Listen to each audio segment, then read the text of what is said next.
Сәлеметсіздер оқушылар, қазақты сабағын бастаймыз. 55-ші сабақ. Сабағымыздың тақырыбы тұрлаулы мүшелер. 17-ші жаттығу оқы. Сөйлемдерді сызбамен сәйкестендір. Қай сызба қай сөйлемге сәйкес келетінін түсіндір. Қарлығаштар ұшты. Нелер қайтты? Қарлығаштар ұшты. Жаңбыр жауды. Не жауды? Жаңбыр жауды. Бастауыш пен баяндауыш сөйлемнің тұрлаулы мүшелері. 18-ші жаттығу мәтінді түсініп оқы.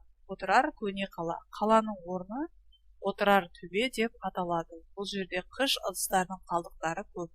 Отырар қаласында ұлы ойшыл Әбу-Насыр әл-Фараби туған. Отырарда сәулетті сарайлар мен мешіттердің болғанын дәлелдейтін жәдігерлер көптеп кездеседі. Қазақстан тарихы оқулығынан. Мәтінде қандай қала туралы айтылған? Отырар қаласы туралы айтылған. Қарамен жазған сөйлемнен тұрлаулы мүшелерді тап.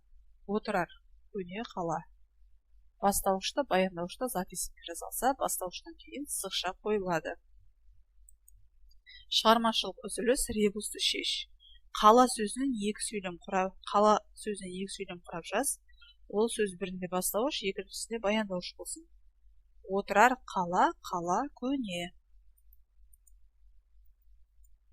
20-ші жаттығу кім келіспейді ойыны. Ойынның шарты ойын бастаушы төмендегі сөйлемдерді тақтаға жазып, оны тұрлаулы мүшелерге талдап, беруді талап етеді. Талдауға шыққан оқушылардың пікіріне кім келіспейді сұрақ қояды. Келіспегендер өз пікірді дәлелдейді. Өз пікірдің дұрыстығын дәлелдеп, дұрыс талдаған оқушы ойын бастаушы болады. Арман тәуелсіздік сарайына бармақшы. Апасы Түркістанда тұрады. Ол таңертең баянауылға соқты.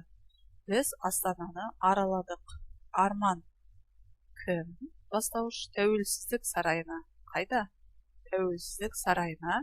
Пысықтауыш бармақшы. Баяндауыш. Апасы кім? Түркістанда. Қайда? Түркістанда. Пысықтауыш не істейді? Тұрады.